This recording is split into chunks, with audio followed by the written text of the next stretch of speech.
প্রিয় মুসলিম এবং অমুসলিম ভাই ও বোনেরা, আসসালামু আলাইকুম ওরহমতুল্লাহি আবরাকাতুহু। আমাদের স্রষ্টা মহান আল্লাহ তাআলার দয়া, শান্তি ও রহমত আপনাদের সবার উপরে বর্ষিত হোক। এই অনুষ্ঠানে স্বাগতম। Ramzan a date with doctor Zakir. আমি আপনাদের হোস্ট ইউসুফ চেম্বার্স। আর আজকে আমাদের অনুষ্ঠানে আলোচনার টপিক জাকাত, পর্ব ১। ডক্টর জাকির, আসসালামু আলাইকুম। ওয়ালাইকুম আসসালাম রহমতুল্লাহ বারাকাতুহু। আজকের টপিকটাও খুবই গুরুত্বপূর্ণ।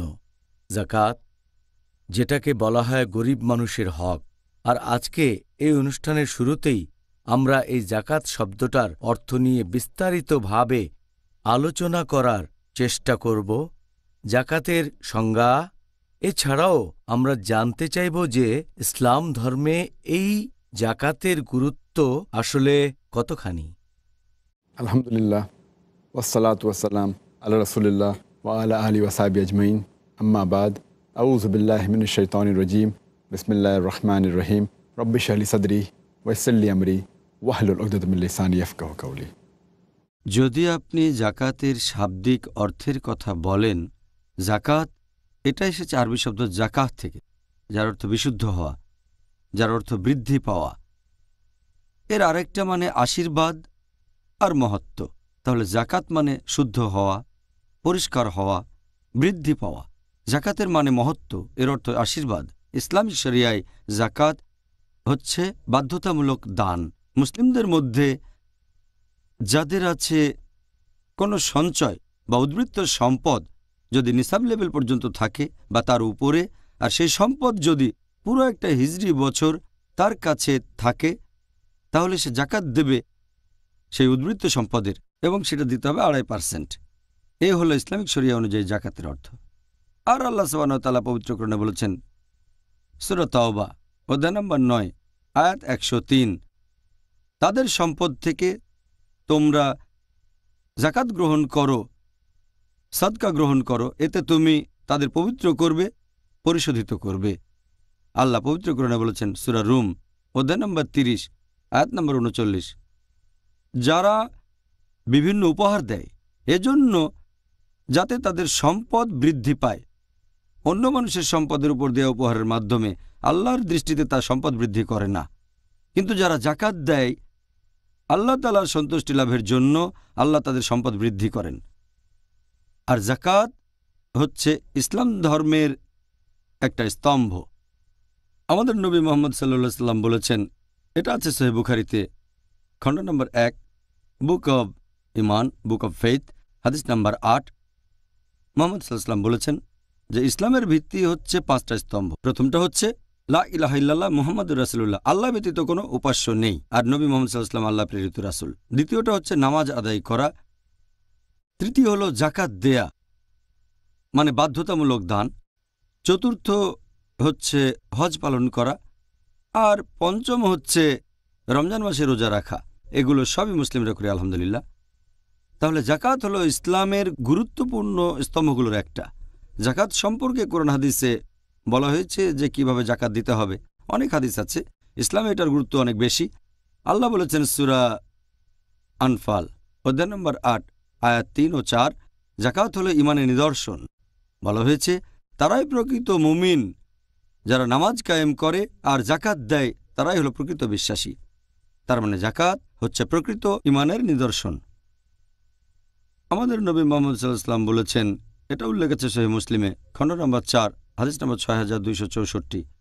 নবী বলেছেন যে যখন তোমরা দান করো এতে তোমাদের সম্পদ কমে যায় না, আর আল্লাহ সুবহানাহু ওয়া তাআলার কোনো বান্দা যদি ক্ষমা করে আল্লাহ তাআলা তার মর্যাদা বাড়িয়ে দেন, আর যদি সে বিনয় দেখায় তাহলে আল্লাহ সুবহানাহু ওয়া তাআলা তাকে অন্য মানুষের সামনে করেন মর্যাদা সম্পন্ন। তাহলে দান করলে সম্পদ কমে যায় না, আসলে সম্পদ বেড়ে যায়। আর জাকাত দিলে মুসলিম উম্মার মধ্যে একতা এবং ভ্রাতৃত্ববোধ সৃষ্টি হয়। পুরো পৃথিবী জুড়ে মুসলিম উম্মা তখন হয়ে যায় একটা পরিবার, একে অন্যের কথা চিন্তা করে, ধনীরা গরিবদের জাকাত দেয়, তখন সবারই মনে হয় মুসলিমরা যেন একটা পরিবার। আমাদের প্রিয় নবী মুহাম্মদ সাল্লাল্লাহু আলাইহি ওয়াসাল্লাম বলেছেন, এটা আছে সহিহ বুখারীতে, খণ্ড নম্বর 1, বুক অব সালাহ, হাদিস নম্বর 481। মুহাম্মদ সাল্লাল্লাহু আলাইহি ওয়াসাল্লাম বলেছেন যে একজন বিশ্বাসীর কাছে আরেকজন বিশ্বাসী হচ্ছে দেয়ালে বসানো ইটের মতো। দেয়ালে বসানো ইটের মতো একে অন্যকে সাহায্য করে। তিনি তার দুটো হাত এভাবে ধরলেন বোঝানোর জন্য, এইভাবে। তাহলে এতে করে মুসলিম উম্মাহ একতাবদ্ধ হয়। আর পবিত্র কোরআনের একটা আয়াতে জাকাত নিয়ে সংক্ষেপে বলা হয়েছে। পবিত্র কোরআনের সূরা হাশর অধ্যায় নম্বর 59 আয়াত নম্বর 7 জাকাতের কথা বলছে যে এর কারণে সম্পদ কেবল ধনীদের মধ্যে আবর্তিত হয় না। তাহলে এটা ইসলাম ধর্ম অনুযায়ী একটা অর্থনৈতিক সমাধান জাকাত। ডক্টর জাকির, আপনি কি এ ব্যাপারে বলবেন যে কোন শর্তগুলো পূরণ করলে জাকাত দেয়া একজন মুসলিমের জন্য একেবারে বাধ্যতামূলক হয়ে যাবে? জাকাত দেয়া প্রত্যেক মুসলিমের জন্যই বাধ্যতামূলক। হতে পারে সে পুরুষ অথবা মহিলা, প্রাপ্ত বা অপ্রাপ্তবয়স্ক, স্বাভাবিক বা অস্বাভাবিক, যদি সে স্বাধীন নাগরিক হয়, আর যদি উদ্বৃত্ত সম্পত্তি বা সঞ্চয় থাকে যেটার পরিমাণ নিসাব লেভেলের সমান অথবা তার উপরে, আর যদি সেই উদ্বৃত্ত সম্পদ বা সঞ্চয় তার কাছে পুরো একটা হিজরি বছর ধরে গচ্ছিত থাকে, তাহলে সেই মুসলিমের জন্য জাকাত দেওয়াটা হবে বাধ্যতামূলক। আর বেশিরভাগ সময়, বেশিরভাগ ক্ষেত্রে সেটা হবে 2.5%। তাহলে জাকাতের ক্ষেত্রে কিছু শর্ত আছে। 1 নম্বর, তাকে মুসলিম হতে হবে। হতে পারে সে পুরুষ বা মহিলা, বড় বা ছোট, স্বাভাবিক অস্বাভাবিক, কোনো ব্যাপার না, মুসলিম। 2 নম্বর, সে হবে স্বাধীন নাগরিক। 3 নম্বর, তাকে হতে হবে সাহেবে নিসাব, তার মানে সে হবে সেই উদ্বৃত্ত সম্পদের একমাত্র মালিক। মৌলিক চাহিদাগুলো মেটানোর পরে যেটা তার কাছে উদ্বৃত্ত থাকবে, যেটা সঞ্চিত থাকবে, সে হবে সেই সম্পদের একমাত্র মালিক, অন্য কেউ হতে পারবে না। আর এই সম্পদ পুরো একটা হিজরি বছর তার কাছে সঞ্চিত অবস্থায় থাকবে, 1 বছর। আরেকটা সহিহ হাদিস আছে তিরমিজিতে, হাদিস নাম্বার 631। আমাদের নবী সাল্লাল্লাহু আলাইহি সাল্লাম বলেছেন যে তোমরা জাকাত দেবে সেই সম্পদের উপর, আর অবশ্যই সেটা উদ্বৃত্ত সম্পদ হবে যেটার মালিক তুমি, আর তোমার কাছে তা আছে পুরো 1 বছর। শেষ শর্তটা হচ্ছে যে জাকাত দেবেন বৈধ পথে করা উপার্জন থেকে। উপার্জনটা হালাল হতে হবে। আমাদের নবী সাল্লাল্লাহু আলাইহি সাল্লাম বলেছেন, এটা আছে সুনান আল নিসাইতে, হাদিস নাম্বার 2525। আমাদের প্রিয় নবী বলেছেন যে পরিচ্ছন্নতা ছাড়া নামাজ কবুল করা হবে না, একইভাবে হালাল উপার্জন ছাড়া জাকাত কবুল করা হবে না। তাহলে যে জাকাতটা দেবেন সেটা উপার্জন হবে হালাল, এটা আরেকটা শর্ত। আর যদি সে অপ্রাপ্তবয়স্ক অথবা অস্বাভাবিক হয়, তাহলে সেই অপ্রাপ্তবয়স্ক বা অস্বাভাবিক লোকের সম্পদের যিনি অভিভাবক, তিনি সেই লোকের পক্ষ থেকে তার জাকাতটা তখন দান করবেন। আচ্ছা ডক্টর জাকির, আপনি একটু আগে বললেন নিসাব, আপনি কি এই নিসাবের বিষয়টা ব্যাখ্যা করে বলবেন? আর এছাড়াও আমরা এটা জানি যে আল্লাহ সুবহানাহু ওয়া তাআলা শুধুমাত্র তাদের জন্যই জাকাত বাধ্যতামূলক করেছেন যাদের সঞ্চয় নিসাব লেভেলের উপরে। আপনি কি আমাদেরকে এই বিষয়টাও আরেকটু ব্যাখ্যা করে বলবেন? নিসাব শব্দটার ব্যাপারে যদি বলতে হয়, নিসাব হচ্ছে একটা পরিমাণ যেটা ঠিক করে দিয়েছেন আল্লাহ সুবহানাহু ওয়া তাআলা। এখানে মিনিমাম অ্যামাউন্টটার কথা বলা হয়েছে, আর এটা এক এক সম্পদের ক্ষেত্রে এক এক রকম। যখন সম্পদ এমন পরিমাণ হবে যেটার উপরে জাকাত দেওয়া বাধ্যতামূলক, তখন সেই মিনিমাম লেভেলটাকে বলা হয় নিসাব। আর আল্লাহ সুবহানাহু ওয়া তাআলা এটা আবশ্যক করে দিয়েছেন যে সেই লোক জাকাত দেবে যার সম্পদ নিসাব লেভেলের উপরে। এর অনেক কারণ আছে। 1 নাম্বার, সেই মানুষ যারা গরিব তারা এটা থেকে অনেক উপকার পাবে জাকাত থেকে, আর যারা ধনী তাদেরকে উদ্বৃত্ত সম্পদ থেকে জাকাত দিতে হবে। 2 নম্বর, যেসব দেশের আইন গরিব মানুষের উপর ট্যাক্স বসায় তাদের ক্ষেত্রে এটা ইন্স্যুরেন্সের কাজ করে থাকে। তাহলে নিসাব লেভেল আমাদের বলছে তাদের কাছে ট্যাক্স নিতে পারবে না যাদের সম্পদ নিসাব লেভেলের নিচে। তাই এটা ইন্স্যুরেন্স সেই সব দেশের বিরুদ্ধে যারা গরিবদের উপর অহেতুক ট্যাক্স চাপিয়ে দেয়। এছাড়াও কোনো লোক যদি জানতে চায় যে তার জাকাত দেওয়া উচিত কিনা। যদি সে জানে তার উদ্বৃত্ত সম্পদ, তার সঞ্চয় নিসাব লেভেলের উপরে, তাকে জাকাত দিতে হবে। এখন কেউ যদি ধনী হয়ে থাকে, তার জন্য যদি সে বিত্তবান হয়, তাহলে সব উদ্বৃত্ত সম্পদের উপরে তাকে জাকাত দিতে হবে। নিসাবের দুটো শর্ত আছে। এক নাম্বার, এটা হতে হবে মৌলিক চাহিদা পূরণের পরে, মানুষের সব চাহিদাগুলো মেটানোর পরে, যেমন অন্ন, বস্ত্র, বাসস্থান, চিকিৎসা, শিক্ষা, সব মৌলিক চাহিদা মেটানোর পরে যদি তার কাছে উদ্বৃত্ত সম্পদ অথবা সঞ্চয় থাকে, সেটা যদি নিসাব লেভেলে পৌঁছায়, তখন জাকাত দিতে হবে। আর মৌলিক চাহিদাগুলো নির্ভর করে ইসলামিক শরিয়ার উপরে। কারণ আপনারা দেখবেন যে বেশিরভাগ উন্নত দেশে মৌলিক চাহিদা হচ্ছে বিলাসিতা।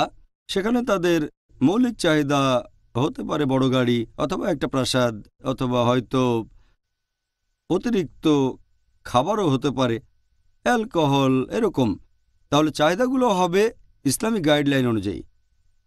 এখন আমরা এটা নিয়ে চিন্তা করব না যে জাতিসংঘ কি বলছে, অথবা ইন্টারন্যাশনাল মনিটারি ফান্ড কি বলছে, অথবা কোনো সিকিউরিটি সোশ্যাল কোম্পানি কি বলছে আমাদের মৌলিক চাহিদা নিয়ে। আমরা মেনে চলব ইসলামিক গাইডলাইন, যেগুলো বিভিন্ন হাদিসে বলা হয়েছে। যদি তার উপরে থাকে তাহলে নিসাব লেভেলের ক্রস করে গেছেন আর জাকাত দিতে হবে।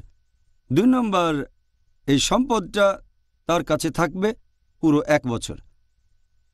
আমি আগেও বলেছি, আমাদের নবী মুহাম্মদ সাল্লাল্লাহু আলাইহি ওয়াসাল্লাম বলেছেন, এটার উল্লেখ আছে তিরমিজিতে, হাদিস নাম্বার 631। নবী বলেছেন যে কারো কাছে যদি কোনো সম্পদ থাকে, সম্পত্তি, আর সেটা যদি নিসাব লেভেলে পৌঁছায় উদ্বৃত্ত সম্পদ, পুরো 1 বছর তার মালিকানায় থাকলে তাকে জাকাত দিতে হবে। কিছু ক্ষেত্রে নিয়মের ব্যতিক্রম আছে, যেমন কৃষিজাত দ্রব্য। আল্লাহ কোরআনে বলেছেন সূরা আনাম অধ্যায় নম্বর 6 আয়াত নম্বর 141 যে মাঠ থেকে ফসল তোলার দিনে সেই ফসলের হক প্রদান করবে। কৃষিজাত দ্রব্য হলে জাকাত দিতে হবে, এক্ষেত্রে 1 বছর অপেক্ষা করার কোনো প্রয়োজন নেই। আর ইমাম আবাদির মতে তিনি বলেছেন জাকাত হলো 2 প্রকার। একটা হচ্ছে সেই জাকাত যে সম্পদটা বিনিয়োগ করা যায় না, তিনি এখানে কৃষিজাত দ্রব্যের কথা বলেছেন, সেই জাকাতটা দিতে হবে সাথে সাথে। আর যে সম্পদ বিনিয়োগ করা যায়, স্বর্ণ, টাকা, মালপত্র, এই সম্পদের মালিকানা থাকতে হবে 1 বছর। যদি 1 বছর সেটার আপনি মালিক হন আর নিসাব লেভেলের উপরে থাকে, আপনাকে জাকাত দিতে হবে। আচ্ছা, সুন্দর। আপনাকে অনেক ধন্যবাদ ডক্টর জাকির। আপনি কি আমাদের পিস টিভির দর্শকদের জন্য এটা বলবেন যে এই জাকাত কিভাবে একটি সমাজের অর্থনীতিকে উন্নত করে তোলে?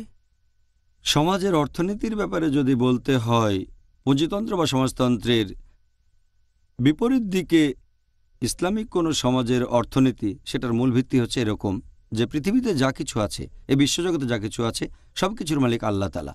এই বিশ্বজগতে সব কিছু আল্লাহ সুবহানাহু ওয়া তাআলার। আর আল্লাহ সুবহানাহু ওয়া তাআলা হচ্ছেন স্রষ্টা, পালনকর্তা, রক্ষাকর্তা এবং সব কিছুর মালিক যা কিছু রয়েছে পৃথিবীতে এবং বিশ্বজগতে। এই মূলনীতির ভিত্তিতে আল্লাহ কোরআনে বলেছেন সূরা নূর অধ্যায় নম্বর 24 আয়াত নম্বর 33 যে আল্লাহ তাআলা তোমাদের যে সম্পদ দিয়েছেন তা থেকে তোমরা দান করবে। এটা আল্লাহ সুবহানাহু ওয়া তাআলার সম্পদ। এই সম্পদের দায়িত্ব দিয়েছেন আমাদের, আর আল্লাহ আমাদের যা দিয়েছেন সেখান থেকে দান করতে বলেছেন। আল্লাহ আবারও বলেছেন সূরা হাদিদ অধ্যায় নম্বর 57 আয়াত নম্বর 7 যে আল্লাহ তোমাদের যা কিছুর উত্তরাধিকারী করেছেন তা থেকে তোমরা দান করো, ব্যয় করো। আল্লাহ তাআলা আপনাকে দিয়েছেন যে সম্পদ, টাকা পয়সা, তা থেকে দান করবেন। এখানে আমরা মানুষরা হচ্ছি আল্লাহ সুবহানাহু ওয়া তাআলার এই সম্পদের ট্রাস্টি। তাহলে এই সম্পদ আসলে আল্লাহ তাআলার, সেই কারণে আমরা সম্পদ ব্যয় করব এবং উপার্জন করব আল্লাহ তাআলা যেভাবে নির্দেশ দিয়েছেন সেভাবে, কারণ সম্পদটা আসলে তার। আর বিভিন্ন রকম নির্দেশনা দেওয়া আছে পবিত্র কোরআনে যে কিভাবে এই সম্পদ উপার্জন এবং ব্যয় করবেন। কিভাবে উপার্জন করবেন সেই ব্যাপারে বেশ কিছু নিষেধাজ্ঞাও আছে, যে এইভাবে উপার্জন করা যাবে না, অন্য সবগুলো পদ্ধতি হালাল। আল্লাহ কোরআনে বলেছেন সূরা বাকারা অধ্যায় নম্বর 2 আয়াত নম্বর 278 ও 279 তোমরা রিবার দাবি ছেড়ে দাও, রিবা হচ্ছে ইন্টারেস্ট, তার মানে সুদ। আর তোমরা যারা এই রিবার দাবি ছাড়বে না, ইন্টারেস্ট বা সুদ, তারা আল্লাহ এবং রাসূলের সাথে যুদ্ধের জন্য প্রস্তুত থাকো। তাহলে উপার্জন করা রিবার মাধ্যমে, ইন্টারেস্টের মাধ্যমে, এটা পুরোপুরি হারাম। এটা হচ্ছে উপার্জন করার ক্ষেত্রে অন্যতম একটা বড় গুনাহ। আল্লাহ পবিত্র কোরআনে আরো বলেছেন, উপার্জন করতে পারবে না ঘুষের মাধ্যমে। পবিত্র কোরআনে সূরা বাকারা অধ্যায় নম্বর 2 আয়াত 188, যে বিচারকদের কাছে তোমাদের সম্পদ পেশ করো না যাতে অন্যের সম্পদ গ্রাস করতে পারো। তাহলে আপনি কোনো মানুষকে ঘুষ দেবেন না যাতে করে আরো উপার্জন করতে পারেন। ইসলাম এটা হারাম। একইভাবে চুরি আর ডাকাতি করা নিষিদ্ধ। আল্লাহ কোরআনে বলেছেন সূরা মাইদা অধ্যায় নম্বর 5 আয়াত নম্বর 38, কোনো পুরুষ চোর এবং নারী চোর তাদের হাত কেটে ফেলো, আল্লাহর পক্ষ থেকে এটা আদর্শ দণ্ড। তাহলে চুরি বা ডাকাতি করা নিষিদ্ধ। এছাড়াও আল্লাহ পবিত্র কোরআনে বলেছেন সূরা মাইদা অধ্যায় নম্বর 5 আয়াত নম্বর 90, ইয়া আইয়ুহাল্লাযিনা আমানু হে মুমিনগণ, ইন্নামাল খামরু ওয়াল মাইসিরু নিশ্চয়ই মদ এবং জুয়া খেলা, ওয়াল আনসাবু ওয়াল আজলামু মূর্তি পূজার বেদী, ভাগ্য নির্ণায়ক স্বর, রিজসুম মিন আমালি শাইতান এগুলো সব শয়তানের কাজ। ফাজতানিবু লাকুম তুফলিহুন। এগুলো থেকে বিরত থাকে যাতে সফল হতে পারো। তাহলে যদি উপার্জনের মাধ্যম হয় মাদকদ্রব্য, জুয়া খেলা, মূর্তি পূজা অথবা ভাগ্য গণনা, ইসলামে এগুলো নিষিদ্ধ। আল্লাহ তাআলা আমাদের আরও নির্দেশনা দিয়েছেন। তিনি পবিত্র কোরআনে বলেছেন সূরা নূর অধ্যায় নম্বর 24 আয়াত নম্বর 33, যে দাসীগণ সতীত্ব রক্ষা করতে চাইলে পার্থিব জীবনের ধন সম্পদের লোভ দেখিয়ে তাদের ব্যভিচারিণী হতে বাধ্য করো না। যদি তারপরও তাদেরকে বাধ্য করা হয়, নিশ্চয়ই আল্লাহ ক্ষমাশীল এবং পরম দয়ালু। তবে পতিতাবৃত্তির মাধ্যমে উপার্জন করতে পারবে না। এছাড়াও আল্লাহ পবিত্র কোরআনে বলেছেন সূরা নূর অধ্যায় নম্বর 24 আয়াত নম্বর 19, এবং যারা মুমিনদের মধ্যে, বিশ্বাসীদের মধ্যে অশ্লীলতা প্রসার কামনা করে থাকে তারা অবশ্যই ভয়ঙ্কর শাস্তি পাবে এই দুনিয়ায় এবং আখিরাতে। তার মানে যদি কেউ মুমিনদের মাঝে অশ্লীলতার প্রচার বা প্রসার করতে চায়, এটা নিষিদ্ধ। এছাড়াও আল্লাহ পবিত্র কোরআনে বলেছেন সূরা নিসা অধ্যায় নম্বর 4 আয়াত নম্বর 2, যে এতিমদের কাছে তাদের সম্পদ অর্পণ করবে যখন তারা প্রাপ্তবয়স্ক হবে। যদি আপনি কোনো এতিমের সম্পদের তত্ত্বাবধানে থাকেন, প্রাপ্তবয়স্ক হলে তাকে দিয়ে দেবেন। আর তোমাদের মূল্যহীন কোনো সম্পদের পরিবর্তে তাদের মূল্যবান সম্পদ নিও না, আর তোমাদের সম্পদের সাথে তাদের সম্পদ মিশিয়ে ফেলবে না। যারা এমন কাজ করে তারা মহাপাপ করছে। তাহলে কোরআনে এরকম কিছু জিনিসের কথা বলা হয়েছে যে আপনি উপার্জন করতে পারবেন না রিবার মাধ্যমে বা সুদ আর ঘুষের মাধ্যমে, অথবা চুরি করে, অথবা অ্যালকোহল, জুয়া খেলা, মূর্তি পূজা, ভাগ্য গণনা, পতিতাবৃত্তি বা অশ্লীলতা প্রচার, এতিমের সম্পদ গ্রাস। এই নির্দেশনা দিয়েছেন আল্লাহ সুবহানাহু ওয়া তাআলা। যদি আমাদের বর্তমান সময়ের পৃথিবীটা দেখেন, এই সবগুলোই খুব কমন। এছাড়াও আল্লাহ আমাদের পথ দেখিয়েছেন, নির্দেশনা দিয়েছেন কিভাবে সম্পদ ব্যয় করব। আল্লাহ পবিত্র কোরআনে বলেছেন সূরা বাকারা অধ্যায় নম্বর 2 আয়াত নম্বর 261, যদি কেউ একটা শস্য বপন করে আল্লাহ সুবহানাহু ওয়া তাআলার পথে, আল্লাহ তাআলা তাকে দেবেন 7টি শীষ, প্রত্যেক শীষে 100টা শস্য দানা। তার মানে আল্লাহ সুবহানাহু ওয়া তাআলা বলেছেন যে আপনি যদি আল্লাহর পথে ব্যয় করেন, আপনাকে আল্লাহ লাভ দেবেন 700 গুণ বেশি। ব্যবসায়িক পরিভাষায় আল্লাহ আপনাকে দেবেন 70,000% লাভ। কোন ব্যবসায়ী আপনি 70,000% লাভ পাবেন? তারপর আল্লাহ আরও বলেছেন তিনি আরও অনেক গুণ বেশি দেবেন। সবচেয়ে সেরা ব্যয়ের পথ সেটা হচ্ছে আল্লাহ তাআলার পথ, দান করা। আল্লাহ এই কথা আবারও বলেছেন সূরা বাকারা অধ্যায় নম্বর 2 আয়াত নম্বর 271, যে তোমরা যদি প্রকাশ্যে দান করো, সদকা দাও, সেটা ভালো, তবে যদি গোপনে করো আর যদি অভাবগ্রস্তকে দান করো, সেটা সবচেয়ে ভালো। এতে তোমাদের পাপ মোচন হবে, আর আল্লাহ জানেন। দান করা ভালো। আল্লাহ অনুমতি দিয়েছেন আপনি চাইলে দান করার কথা জানাতে পারেন, তবে সবচেয়ে ভালো গোপনে। আল্লাহ বলেছেন সূরা বাকারা অধ্যায় নম্বর 2 আয়াত নম্বর 277, যারা ঈমান আনে এবং সৎকাজ করে, নামাজ আদায় করে এবং যারা দান করে থাকে, তার মানে যাকাত, তারা তাদের প্রতিপালকের নিকট পুরস্কার পাবে। তাদের জন্য কোনো ভয় নেই এবং কোনো রকম শাস্তিও নেই। আল্লাহ বলেছেন সূরা জারিয়াত অধ্যায় নম্বর 51 আয়াত নম্বর 19, আল্লাহ বলেছেন, দান করো তাদের যারা চায়, এমনকি তাদেরও যারা চাইতে পারে না। আপনি যদি জানেন যে একজন লোক খুব অভাবগ্রস্ত, সে সাহায্য চাক অথবা না চাক, তার উদ্দেশ্যে দান করবেন। আরও একটা আয়াতের কথা বলবো। আল্লাহ বলেছেন সূরা নিসা অধ্যায় নম্বর 4 আয়াত নম্বর 36, যে তোমরা আল্লাহর ইবাদত করবে, কোনো কিছুকে তার শরিক করবে না, আর সদ্ব্যবহার করবে পিতামাতার সাথে এবং তোমাদের আত্মীয়দের সাথে, আর এতিমদের সাথে যারা অভাবগ্রস্ত, প্রতিবেশীর সাথে যারা তোমাদের কাছে, এবং সেই সব প্রতিবেশী যারা অপরিচিত, এবং মুসাফিরদের সাথে, দাসদাসীদের সাথে। এখানে আল্লাহ বলেছেন কার সাথে সদ্ব্যবহার করতে হবে।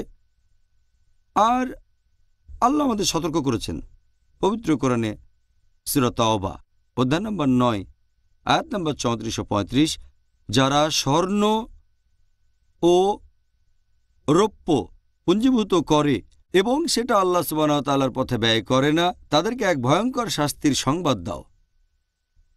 আর পরকালের জীবনে তারা যে স্বর্ণ জমিয়েছে সেগুলো নেওয়া হবে এবং দোজখের আগুনে উত্তপ্ত করা হবে। তারা যে স্বর্ণ জমিয়েছে সেগুলো দোজখের আগুনে গরম করে তা দিয়ে ছাপ দেওয়া হবে তাদের কপালে, শরীরের সামনে এবং পেছনে। সেদিন তাদের বলা হবে, তোমাদের সম্পদের স্বাদ গ্রহণ করো।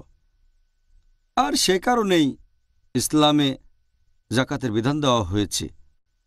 আর আল্লাহ বলেছেন সূরা হাশর অধ্যায় 59 আয়াত 7, যে যাকাত ধনীদের মধ্যে সম্পদের আবর্তনকে রোধ করে। যদি পৃথিবীর সব ধনী মানুষ যাকাত দেয়, তাহলে পৃথিবী থেকে দারিদ্র্য বিলুপ্ত হয়ে যাবে, তখন পৃথিবীর একজন মানুষও না খেয়ে মারা যাবে না। পরের প্রশ্ন, আপনি কি আমাদেরকে যাকাতের বিধানের কারণগুলো সম্পর্কে একটু বলবেন? যখনই আল্লাহ সুবহানাহু ওয়া তাআলা কোনো নির্দেশ দিয়েছেন কোরআনে, তখন অবশ্যই সেটার পেছনে একটা কারণ থাকবে, অথবা অনেক কারণ। কোরআনের অনেক আয়াত আছে আর সহিহ হাদিস যেখানে আল্লাহ সুবহানাহু ওয়া তাআলা এবং তার রাসূল বলেছেন এই যাকাতের পেছনে কারণটা কি। এক নাম্বার হচ্ছে আমাদের ঈমানকে আরও মজবুত করা। আমাদের প্রিয় নবী মুহাম্মদ সাল্লাল্লাহু আলাইহি ওয়াসাল্লাম বলেছেন যে যাকাত তোমাদের ঈমান মজবুত করে। আর এই কথা আগে বলেছি, যাকাত হচ্ছে ঈমানের একটা স্তম্ভ। আমাদের প্রিয় নবী মুহাম্মদ সাল্লাল্লাহু আলাইহি ওয়াসাল্লাম বলেছেন সহিহ বুখারী খণ্ড নম্বর 1 বুক অব ফেইথ হাদিস নম্বর 8, যে ইসলামের ভিত্তি হচ্ছে 5টা স্তম্ভ। প্রথমটা হচ্ছে কালেমা, আল্লাহ ছাড়া উপাস্য নেই, আর নবী মুহাম্মদ সাল্লাল্লাহু আলাইহি ওয়াসাল্লাম আল্লাহর রাসূল। 2 নম্বর নামাজ আদায় করা, 3 নম্বর হচ্ছে যাকাত দেয়া, 4 নম্বর হজ পালন করা, আর 5 নম্বর হচ্ছে রমজান মাসে রোজা রাখা। এটা আমাদের ঈমানকে মজবুত করে। যাকাত দেয়া দ্বিতীয় কারণটা হচ্ছে যে এটা আমাদের সম্পদকে বিশুদ্ধ এবং পরিচ্ছন্ন করে। যাকাত শব্দটার অর্থ হচ্ছে বিশুদ্ধ হওয়া, পরিষ্কার হওয়া। যাকাত আমাদের সম্পদের অশুদ্ধতাগুলো পরিষ্কার করে আর এভাবে আমাদের সম্পদকে হালাল করছে। 3 নম্বর হচ্ছে যাকাত বৃদ্ধি করে। আমাদের নবী বলেছেন, এই হাদিসটা আছে সহিহ মুসলিমে খণ্ড নম্বর 4 হাদিস নাম্বার 6264, যে দান করলে তোমাদের সম্পদ কমে যায় না, আসলে আমাদের সম্পদ বৃদ্ধি পায়। যাকাত রক্ষা করবে বিপর্যয় থেকে, আপনাকে রক্ষা করবে বিভিন্ন দুর্ঘটনা থেকে, এরকম আরও অনেক। পরোক্ষভাবে এটা আমাদের সম্পদ বাড়াবে। এছাড়া যাকাতের আরেকটা মানে হচ্ছে আশীর্বাদ আর মহত্ব। তাই 4 নম্বর পয়েন্ট, যাকাত দিলে আল্লাহ তাআলার আশীর্বাদ পাবেন। 5 নম্বর পয়েন্ট হচ্ছে যে এটা চরিত্রকে পরিচ্ছন্ন করবে, চরিত্র আরও ভালো হবে। যাকাত দিলে কৃপণ হবেন না, উদার মনের মানুষ হবেন। 6 নম্বর পয়েন্ট, এতে আপনি মানসিক শান্তি পাবেন। যেটা ভালোবাসেন সেটা যদি দান করেন, বিশেষ করে সম্পদ দান করেন, আপনি আনন্দ বোধ করবেন। বিশেষ করে সেটা যদি স্বেচ্ছায় দান করেন। যদি স্বেচ্ছায় দান না করেন, যদি অবহেলায় দান করেন, তাহলে আনন্দ লাগবে না আপনার, আপনি মানসিক শান্তি পাবেন না যদি যাকাত দেন। তাছাড়াও এটা হচ্ছে একটা নিদর্শন ইমানের। যদি জাকাত দেন এটা হচ্ছে ইমানের নিদর্শন। আর আমাদের প্রিয় নবী মুহাম্মদ সাল্লাল্লাহু আলাইহি ওয়াসাল্লাম বলেছেন, এটা আছে সহিহ বুখারীতে খণ্ড নম্বর 1 বুক অব ফেইথ হাদিস নম্বর 13। আমাদের নবী বলেছেন যে সেই মুসলিম প্রকৃত মুসলিম নয় যতক্ষণ না সে অন্য মুসলিমের জন্য সেটা কামনা করবে যেটা নিজের জন্য করে। আর জাকাত তোমাকে নিয়ে যাবে বেহেশতের পথে, জান্নাতে প্রবেশ করতে পারবেন।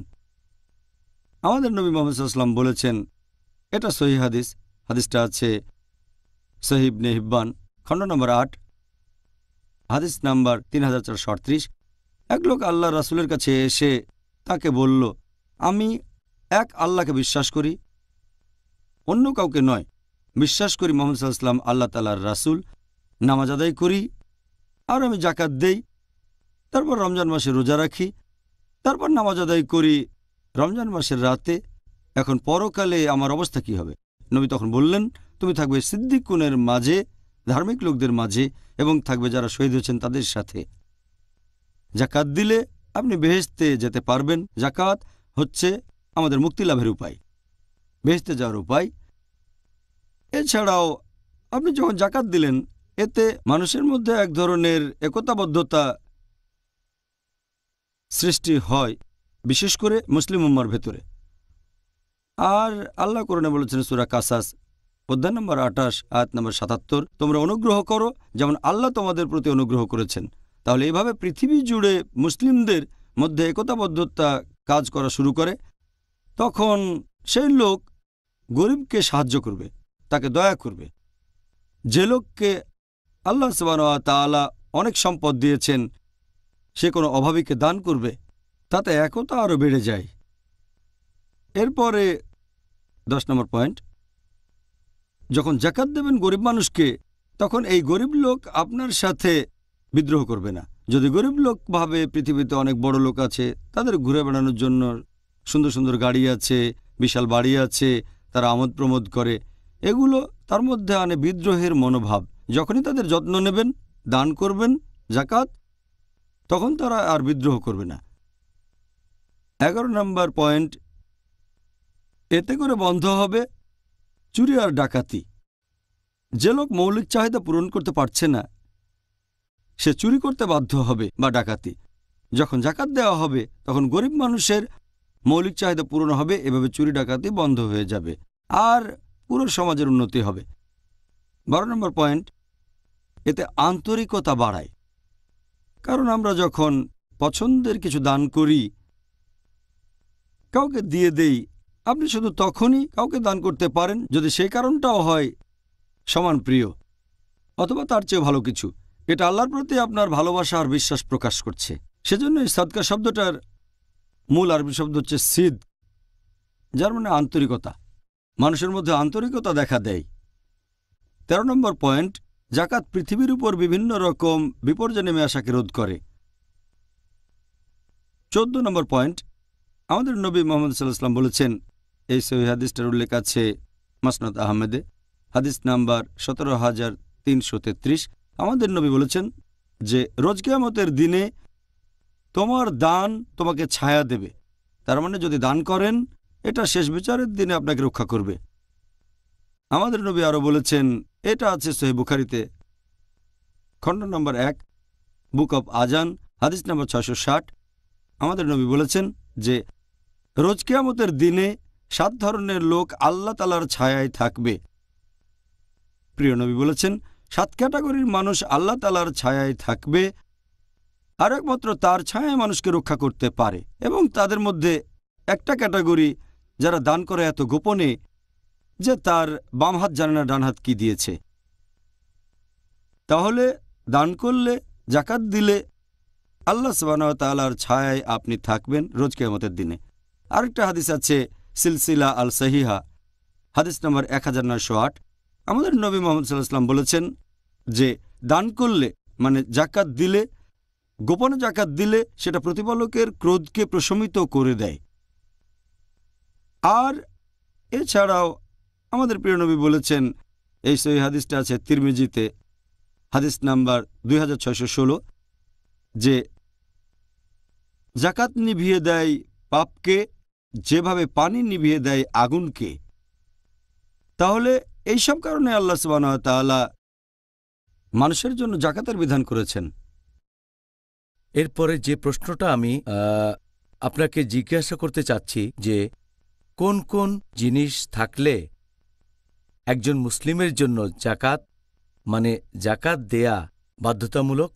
যেসব জিনিস থাকলে জাকাত দিতে হবে, যে জিনিসগুলো থাকলে মুসলিমদের জন্য জাকাত দেয়া বাধ্যতামূলক, 1 নাম্বার হচ্ছে স্বর্ণ।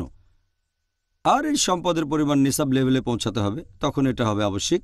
1 নম্বর স্বর্ণ, 2 নম্বর হচ্ছে রৌপ্য, 3 নম্বর হচ্ছে স্বর্ণ এবং রৌপ্য দিয়ে বানানো গহনা বা অলংকার, 4 নম্বর হচ্ছে কৃষিজাত দ্রব্য, 5 নম্বর গবাদি পশু, 6 নম্বর হচ্ছে যে পণ্য দ্রব্য কেনাবেচা করা হয়, 7 নম্বর হচ্ছে ব্যবসায়িক কর্মকাণ্ড, 8 নম্বর হচ্ছে টাকা অর্থাৎ কাগজের নোট, 9 নম্বর যে কারণে জাকাত আবশ্যক সেটা হচ্ছে দোকানে মজুদ পণ্য।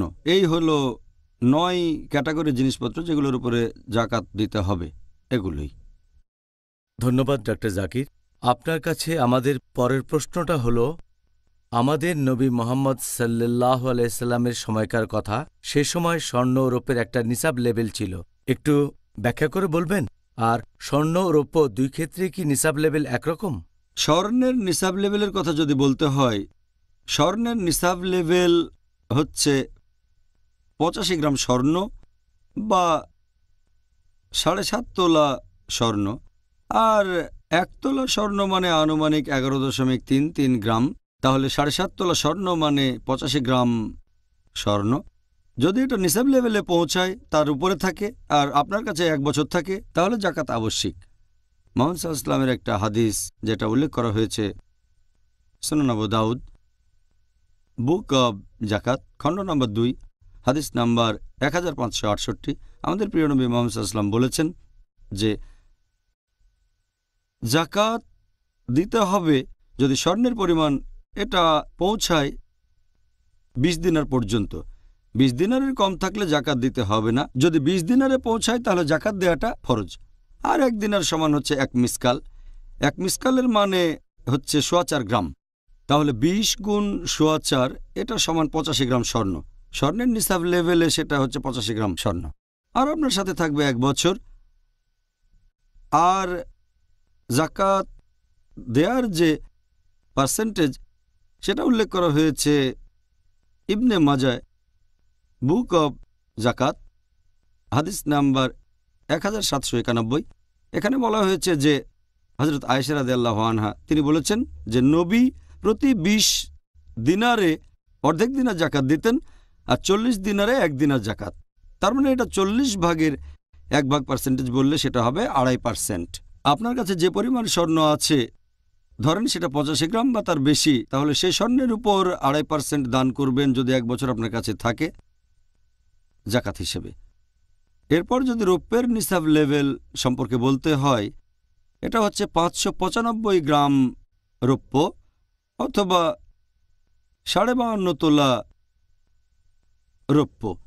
আর জাকাতের পার্সেন্টেজ একই রকম, মানে 2.5%। আমাদের নবী মুহাম্মদ সাল্লাল্লাহু আলাইহি ওয়াসাল্লাম বলেছেন সহিহ বুখারী, খণ্ড নম্বর 2, বুক অব জাকাত, হাদিস নম্বর 1447, যে জাকাত দেবে যদি থাকে 5 উকিয়া রৌপ্য। 1 উকিয়া সমান 40 দিরহাম, তাহলে 5 উকিয়া সমান 200 দিরহাম, আর 200 দিরহাম সমান হচ্ছে 595 গ্রাম অথবা 52.5 তোলা। তাহলে রৌপ্য যদি নিসাব লেভেলে পৌঁছায়, যেটা হলো 595 গ্রাম রৌপ্য অথবা 52.5 তোলা রৌপ্য, আমাদের প্রিয় নবী বলেছেন, আছে সুনান আবু দাউদ, খণ্ড নম্বর 2, বুক অব জাকাত, হাদিস নম্বর 1567, যে 40 ভাগের 1 ভাগ, তার মানে 40 ভাগের 1 ভাগ জাকাত দাও। আর এই রৌপ্যের ক্ষেত্রে পার্সেন্টেজ হচ্ছে 2.5%। তাহলে স্বর্ণ আর রৌপ্যের ক্ষেত্রে জাকাত দেবেন 2.5%। স্বর্ণের নিসাব লেভেল হলো 85 গ্রাম স্বর্ণ বা 7.5 তোলা। রৌপ্যের ক্ষেত্রে এটা হলো 595 গ্রাম রৌপ্য অথবা 52.5 তোলা রৌপ্য। ধন্যবাদ ডক্টর জাকির। আপনার এই উত্তরের প্রসঙ্গেই বলি, যদি কোনো লোকের স্বর্ণ বা রৌপ্যের অলঙ্কারাদি থাকে আর যদি সেগুলো ব্যবহার করে, তাহলে সেগুলোর উপর কি জাকাত দিতে হবে? স্বর্ণ আর রৌপ্যের অলঙ্কারের উপর জাকাত দেওয়ার কথা যদি বলেন, যদি কেউ সেগুলো ব্যবহার করে, এ ব্যাপারে মতভেদ আছে। একদল বিশেষজ্ঞ বলেন এখানে জাকাত দেওয়া লাগবে না, অন্য আরেক দল বিশেষজ্ঞ বলেন জাকাত দিতেই হবে। বেশ কিছু বিশেষজ্ঞ আছেন, যেমন ইমাম মালিক, ইমাম শাফি আর ইমাম আহমেদ ইবনে হাম্বল, আল্লাহ তাদের শান্তিতে রাখুন, তারা সবাই বলেছেন যে স্বর্ণ আর রৌপ্যের অলঙ্কারের জাকাত দিতে হবে না যদি ব্যবহার করা হয়। এটার ভিত্তিতে যে হাদিস, সেটা বাইহাকিতে, সেখানে জাবির ইবনে আবদুল্লাহ রাদিয়াল্লাহু আনহু তাকে প্রশ্ন করা হলো, স্বর্ণ আর রৌপ্যের অলঙ্কারে জাকাত কি দিতে হবে যদি ব্যবহার করা হয়? তিনি বললেন এখানে জাকাত দিতে হবে না যদি 1000 দিনারও থাকে। 1000 দিনার মূল্যের স্বর্ণ জাকাত দিতে হবে না। আরও একটা হাদিস আছে বাইহাকিতে যে আসমা বিনতে আবু বকর, হযরত আবু বকর রাদিয়াল্লাহু আনহার মেয়ে, সে অলঙ্কার পরাতো তার সন্তানদের, তার মেয়েদের, আর অলঙ্কার ছিল 50,000 দিনারেরও বেশি স্বর্ণ, কিন্তু তারপরে সেগুলোর উপর কখনো জাকাত দেয়নি। আরও একটা হাদিস, এটা আছে মুয়াত্তা আল মালিকে, যে হযরত আয়েশা রাদিয়াল্লাহু আনহা, তিনি নবীর স্ত্রী, তিনি তার বোনের মেয়েদের দেখাশোনা করতেন, তারা স্বর্ণের অলঙ্কার পরত কিন্তু সেগুলোর উপর জাকাত দিত না। এই হাদিসগুলোর ভিত্তিতে, সবগুলো সহিহ, এই 3টা হাদিসের ভিত্তিতে, আরও কিছু হাদিসের ভিত্তিতে এই বিশেষজ্ঞগণ বলেন যে জাকাত দিতে হবে না। তবে আরেক দল বিশেষজ্ঞ, যেমন আবু হানিফা, ইবনে হাজম, আল্লাহ তাদের শান্তিতে রাখুন, এই দলের বিশেষজ্ঞগণ বলেন যে জাকাত দেয়া লাগবে স্বর্ণের অলঙ্কারে যদি সেটা ব্যবহারও করা হয়। তারা রেফারেন্স দেন কোরআনের আয়াত আর সহিহ হাদিসের, যেমন ধরেন আল্লাহ কোরআনে বলেছেন সূরা তাওবা অধ্যায় নম্বর 9 আয়াত 34 ও 35, আর যেসব লোক স্বর্ণ ও রৌপ্য পুঞ্জীভূত করে এবং সেটা আল্লাহ তাআলার পথে ব্যয় করে না, তার মানে যারা জাকাত দান করে না, তাদেরকে এক ভয়ঙ্কর শাস্তির সংবাদ দাও। আর সেই স্বর্ণ দোজখের আগুনে উত্তপ্ত করা হবে এবং সেই স্বর্ণ দিয়ে ছাপ দেওয়া হবে তাদের কপালে, শরীরের সামনে এবং পেছনে। সেদিন তাদের বলা হবে তোমাদের পুঞ্জীভূত সম্পদের স্বাদ গ্রহণ করো। তাহলে বলা হচ্ছে যদি কেউ জাকাত না দিয়ে স্বর্ণ আর রৌপ্য জমায়, পুঞ্জীভূত করে কিন্তু জাকাত দেয় না, তাহলে আগুনে ছাপ দেওয়া হবে। আর কোরআনের আয়াতের ভিত্তিতে তারা বলেন ব্যবহার করা বা না করা জাকাত দিতে হবে। মুহাম্মদ সাল্লাল্লাহু আলাইহি সাল্লামের একটা হাদিস, সহিহ মুসলিম খণ্ড নম্বর 2 বুক অব জাকাত হাদিস নম্বর 2161, যে যারা স্বর্ণ ও রৌপ্য পুঞ্জীভূত করে এবং আল্লাহ সুবহানাহু ওয়া তাআলার পথে ব্যয় করে না, একটা আগুনের পাত্র বানানো হবে কিয়ামতের দিন, সেটা দোজখের আগুনে উত্তপ্ত করা হবে আর সেটা দিয়ে ছাপ দেওয়া হবে তাদের কপালে, শরীরের সামনে এবং পিছনে। আর তারপর তিনি কোরআনের একটা আয়াত বললেন, সূরা আলে ইমরান অধ্যায় 3 আয়াত 180, যে আল্লাহর পথে ব্যয় না করলে তোমরা শাস্তি পাবে। আর এছাড়াও মুহাম্মদ সাল্লাল্লাহু আলাইহি সাল্লামের একটা হাদিস উল্লেখ করা হয়েছে সুনান আবু দাউদ খণ্ড নম্বর 2 বুক অব জাকাত হাদিস নাম্বার 1558। একবার এক মহিলা তার মেয়েকে নিয়ে আসলো, দুজনেই মোটা স্বর্ণের চুড়ি পরে আছে। তারা নবীর কাছে গেলে নবী জিজ্ঞেস করলেন যে এগুলোর কি তোমরা জাকাত দিয়েছ? তারা বলল না। তখন নবী বললেন, তোমরা কি চাও যে আল্লাহ সুবহানাহু ওয়া তাআলা এই চুড়ি আগুনে উত্তপ্ত করে তোমাদের হাতে পরাবেন? তখন সেই মহিলা হাত থেকে চুড়ি খুলে ফেলে নবীকে দিয়ে বলল, আমি এটা আল্লাহ এবং তার রাসূলের পথে ব্যয় করলাম। আরও একটা হাদিস আছে সুনান আবু দাউদ খণ্ড নম্বর 2 বুক অব জাকাত হাদিস নম্বর 1560, হযরত আয়েশা রাদিয়াল্লাহু আনহা, আমাদের নবীর স্ত্রী, একদিন দুটো রৌপ্যের আংটি পরলেন। নবী ঘরে ঢুকে রৌপ্যের আংটি দেখলেন। তিনি জিজ্ঞেস করলেন, এগুলো কি? বিবি আয়েশা বললেন, এগুলো আমার জন্য বানিয়েছি আল্লাহর রাসূল। নবী তখন জিজ্ঞেস করলেন, এগুলো জাকাত দিয়েছ? আয়েশা বললেন, না, বা আল্লাহ যেটা চান। তখন নবী বললেন, এই রৌপ্য তোমাকে দোজখে নিয়ে যাওয়ার জন্য যথেষ্ট। এই হাদিসের ভিত্তিতে বিশেষজ্ঞগণ বলেন যে জাকাত দেয়া ফরজ অলংকারের উপর যদি ব্যবহারও করেন, যদি সেখানে থাকে স্বর্ণ আর রৌপ্য। এখন এই দ্বিতীয় দলের মত যে জাকাত দেয়া ফরজ, এই যুক্তিটা বেশি শক্তিশালী, আরও বেশি সঠিক। যদিও এই ব্যাপারে মতভেদ আছে, তবে বেশিরভাগ মানুষ এটাই ফলো করে। আর সেজন্য চুপচাপ ঘরে বসে থাকার চেয়ে ভালো জাকাত দেয়া, জাকাত দিলে অবশ্যই পুরস্কার পাবেন। বেশিরভাগ বিশেষজ্ঞ দ্বিতীয় দলের সাথে একমত। যদিও বিশেষজ্ঞগণের মধ্যে মতভেদ রয়েছে জাকাত দেয়া লাগবে না স্বর্ণ আর রৌপ্যের অলঙ্কারে। এই দলে আছেন জাবার বিন আবদুল্লাহ, আবদুল্লাহ ইবনে ওমর, আসমা বিনতে আবু বকর, আল্লাহ তাদের শান্তিতে রাখুন, ইমাম মালিক, ইমাম শাফি, ইমাম আহমেদ ইবনে হাম্বল, আল্লাহ তাদের শান্তিতে রাখুন। এই বিশেষজ্ঞগণ বলেন যে জাকাত দেয়া ফরজ না। যারা বলেন যে জাকাত দিতে হবে তাদের মধ্যে আছেন হযরত ওমর বিন খাত্তাব রাদিয়াল্লাহু আনহু, আবদুল্লাহ ইবনে মাসুদ, আবদুল্লাহ বিন আব্বাস, তারপর সুফিয়ান থাউরি, আল্লাহ তাদের শান্তিতে রাখুন, ইমাম আবু হানিফা, আল্লাহ তাঁকে শান্তিতে রাখুন, ইবনে মুনতিব, ইবনে হাজম, আল্লাহ তাদের শান্তিতে রাখুন, শেখ উতাইমি, শেখ বিন বাজ, আল্লাহ তাদের শান্তিতে রাখুন।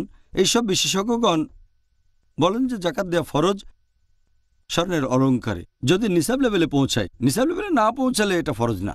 আর দ্বিতীয় মতামত যে ফরজ, এটাই বেশি সঠিক, বেশি শক্তিশালী, তবে বিশেষজ্ঞগণের মধ্যে এটা নিয়ে মতভেদ আছে। আচ্ছা ডক্টর জাকির, আপনার কাছে অনুষ্ঠানের শেষ প্রশ্ন, সেটা গবাদি পশু বা গৃহপালিত পশুর নিসাব লেভেল সম্পর্কে আপনি কি একটু বিস্তারিত বলবেন? গবাদি পশুর কথা যদি বলেন, যেসব গবাদি পশু মাঠে মাঠে চড়ে বেড়ায় আর নিজে নিজে ঘাস খায়, যে গবাদি পশুকে কিছু তুলে খাওয়াতে হয় না, যেমন উট, গরু, ছাগল, ভেড়া, এগুলোর উপরে জাকাত দিতে হবে। আর যেসব পশুকে নিজের হাতে খাওয়াতে হচ্ছে, যেমন ঘোড়া ইত্যাদি, এগুলোর জন্য জাকাত দিতে হবে না। তবে যদি বিক্রি করে সে টাকা ব্যবহার করে না, নিসাব লেভেলের উপরে টাকাটা হয়, আপনার কাছে 1 বছর ধরে থাকে, তাহলে জাকাত দিতে হবে। তবে সরাসরি জাকাত দিতে হবে যে গবাদি পশুর উপরে, যেমন উট, গরু, ছাগল, ভেড়া। উটের ক্ষেত্রে নিসাব লেভেল হচ্ছে 5টা, গরুর ক্ষেত্রে 30টা গরু, আর ছাগল ভেড়ার ক্ষেত্রে হচ্ছে 40টা। একটা হাদিস নবী সাল্লাল্লাহু আলাইহি সাল্লামের, এটা আছে সহিহ বুখারীতে, খণ্ড নম্বর 2, বুক অব জাকাত, হাদিস নম্বর 1454, যে হযরত ওমর রাদিয়াল্লাহু আনহু তিনি বললেন যে মানুষের কাছ থেকে জাকাত নিয়ে তিনি আল্লাহর রাসূলকে দেবেন। নবীর উদ্ধৃতি দিয়ে তিনি বললেন যে নবী বলেছেন যে প্রতি 5টা উটের জন্য একটা ভেড়া দান করবে। উটের ক্ষেত্রে নিসাব লেভেল হচ্ছে 5টা, প্রতি 5টা উটের জন্য একটা ভেড়া জাকাত দিতে হবে। আর উটের সংখ্যা যত বেড়ে যাবে জাকাতও তত বেড়ে যাবে। ভেড়ার ক্ষেত্রে যদি সংখ্যাটা হয় 40, তাহলে একটা ভেড়া দান করবে। 40-এর নিচে হলে কোনো জাকাত নেই। ভেড়ার ক্ষেত্রে 40টা ভেড়ার নিসাব লেভেল। যদি 40টা ভেড়া থাকে তাহলে একটা ভেড়া দান করতে হবে। 40 থেকে 120 পর্যন্ত একটা ভেড়া দিতে হবে। 120 থেকে 200-র মধ্যে হলে 2টো ভেড়া দান করতে হবে।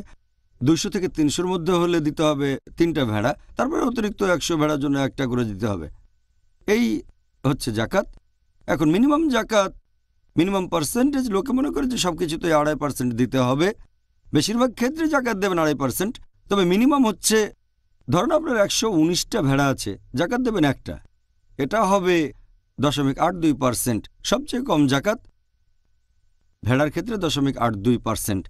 তবে যদি 200 বা 300টা ভেড়া থেকে থাকে সেটা 1%। 300 হলে হবে 3টা, 200 হলে 2টো। আর বেশিরভাগ ক্ষেত্রে জাকাত দিতে হবে 2.5%। সবচেয়ে বেশি এই ব্যাপারে আগেও বলেছি, কৃষিপণ্যের ক্ষেত্রে যেখানে মানুষের শ্রম বা সেচ প্রয়োজন হয় না, বৃষ্টি যথেষ্ট, সেখানে 10%, ম্যাক্সিমাম 10%। কৃষিপণ্যের সেচ প্রয়োজন হলে 5%। গবাদি পশুর ক্ষেত্রে সবচেয়ে কম 1 বা 0.82%। তবে বেশিরভাগ ক্ষেত্রেই হচ্ছে 2.5%। জাযাকাল্লাহ খায়ের। ডক্টর জাকির, আপনি আজকে আমাদের অনেক গুরুত্বপূর্ণ তথ্য জানালেন, যার টপিক ছিল জাকাত। আর অবশ্যই এটা খুবই টেকনিক্যাল বিষয়, আর আমার মনে হয় জাকাতের উপর প্রশ্নগুলো বুঝতে পারা একটু কঠিন। এখনও আমার কাছে এগুলো কঠিন লাগে। তবে আলহামদুলিল্লাহ, অনুষ্ঠানের শেষ পর্যায়ে চলে এসেছি। তাহলে ভাই ও বোনেরা, আপনারা যদি এই জাকাত সম্পর্কে আরও বিস্তারিতভাবে জানতে চান, তাহলে আমাদের এই অনুষ্ঠান দেখবেন আগামীকাল একই সময়ে। আমি আপনাদের সবাইকে দেখার অনুরোধ করব, কারণ এই বিষয়টা খুবই গুরুত্বপূর্ণ। আর আগামীকাল আমাদের আলোচনার টপিক জাকাত পর্ব 2। আবার দেখা হবে। আসসালামু আলাইকুম ওয়া রাহমাতুল্লাহি ওয়া বারাকাতুহু।